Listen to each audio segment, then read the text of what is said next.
Good morning सर्वांना.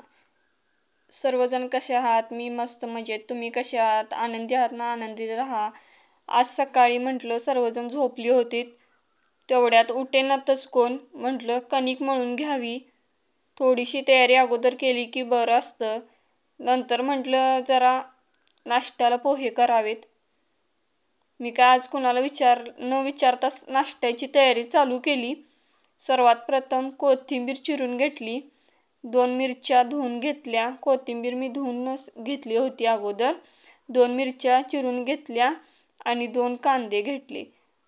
आम्ही 4 जण असल्यामुळे एवढा नाश्ता पुरेसा होतो, त्यामुळे इतक्या साहित्यात करते.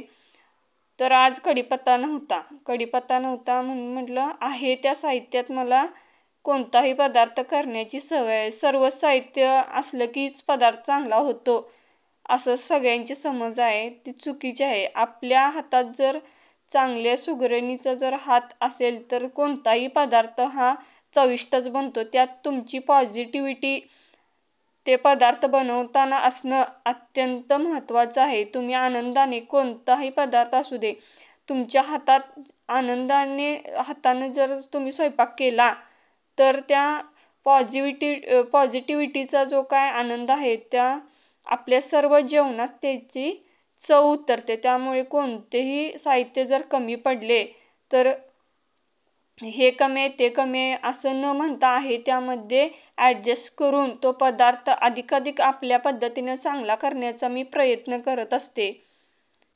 कांदा चिरून झाला की मी पोहे भिजवून घेणार आहे. कांदा चिरून झालेला आहे, म्हटलं पोहे भिजवून घ्यावेत. जेवढे हवेत तेवढ्या अंदाजानेच मी घेते. कोणतंही वाटीचं माप न घेता सुगरण असेल तर तिला अंदाजाने सर्व स्वयंपाक करता आला पाहिजे.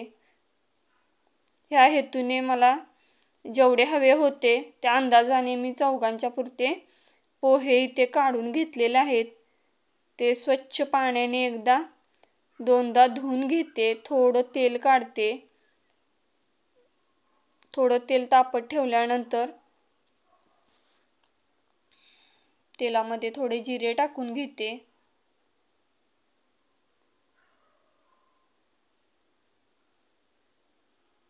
थोडं जास्त तेल झालं होतं म्हणून थोडं बाजूला काढून ठेवते. जेवढं हवं तेवढंच तेल घेते.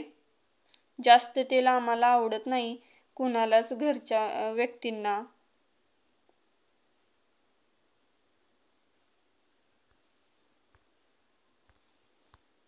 जिरे टाकून झाल्यानंतर थोडे शेंगदाणे टाकते. माझ्या छोट्या मुलाला शेंगदाणे घालून पोहे खूप आवडतात, त्यामुळे शेंगदाणे घालून घेते आणि थोडे हलवून घेते. शेंगदाणे हलवून झाले की कांदा कोथिंबीर टाकते. कांदा कोथिंबीर नाही, कांदा आणि मिरची टाकते. कोथिंबीर मी शेवटी टाकणार आहे. थोडीशी हळद टाकते.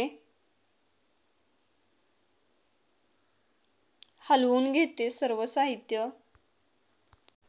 हलवून झाल्यानंतर थोडं मीठ टाकते चवीनुसार. जेवढे पोहे त्या बेतानेच टाकायचे अंदाजाने. माझी अशी सवय आहे. पोहे भिजवलेले टाकते आणि हलवून घेते सर्व व्यवस्थित. वरून थोडीशी कोथिंबीर टाकते.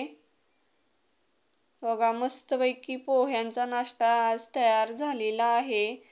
अशा पद्धतीने पोहे आजचे बनलेले आहेत नाश्त्याला. या सर्वजण पोहे खायला. तुम्ही शेंगदाणे पोह्यात घालता की नाही ते मला नक्की कमेंट करून सांगा. हे मुलाने उद्याच्याला डोसे हवे आहेत, त्यासाठी डोस्यासाठी मी तांदूळ डाळ भिजत घालत आहे. 4 वाट्या तांदूळ, 1 वाटी उडदाची डाळ, अर्धी वाटी हरभरा डाळ आणि 1 चमचा मेथीदाणे घालून मी सर्व साहित्य धुवून घेतलेलं आहे. 2-3दा पाण्याने मी धुते आणि बाजूला ठेवून देते. जेवढं हवं आहे तेवढं पाणी घालून, शक्यतो जास्त पाणी घालून मी भिजवून ठेवते. 2-3दा धुवून घेते मी, कारण डाळमध्ये भरपूर पिवसरपणा होता, त्यामुळे मी 2-3दा पाण्याने धुवून घेत आहे. आणि आज रात्री ते काय करणार, वाटून घेणार मिक्सरला त्याचे बॅटर. ओके, आता इथे थोडी भांडी पडलेली आहेत सकाळच्या जेवणाची. ती प्रथम थोडी आहेत ती लावून घेते आणि थोडी पडलेली आहेत घासून घेते. थोडी म्हणते खरं थोडी नाहीत, खूप जास्त आहेत भांडी. चौघांचं जेवणाची असून आमच्यात भरपूर भांडी पडतात. ती घासून घेते. इथे दूध तापत ठेवलेलं आहे आणि सकाळी डाळ तांदूळ भिजत घातलेले आहे. ते मी आता सर्व साहित्य ते मिक्सरला वाटून घेणार आहे. सर्वात प्रथम मिक्सरचं भांडं घेते आणि एक डबा घेते. जेवढं मावल बॅटर तेवढं ह्या डब्यामध्ये घालते आणि एक्स्ट्रा वाटलं म्हणून मी अनेक डबा घेतला. दोन्ही डब्यामध्ये भिजत घालणार आहे, जेणेकरून फुगलं तर त्या डब्यामध्ये फुगेल पीठ ते उद्याच्याला. त्यासाठी 2 डब्यामध्ये बॅटर थोडं थोडं घातलेलं आहे. अशा पद्धतीनं 2 डब्यामध्ये मी बॅटर तयार करून घेतलेलं आहे.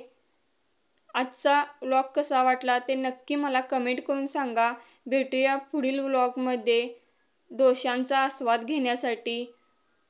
Okay, thank you so much. Keep supporting. चॅनलला लाईक शेअर सबस्क्राईब करायला विसरू नका.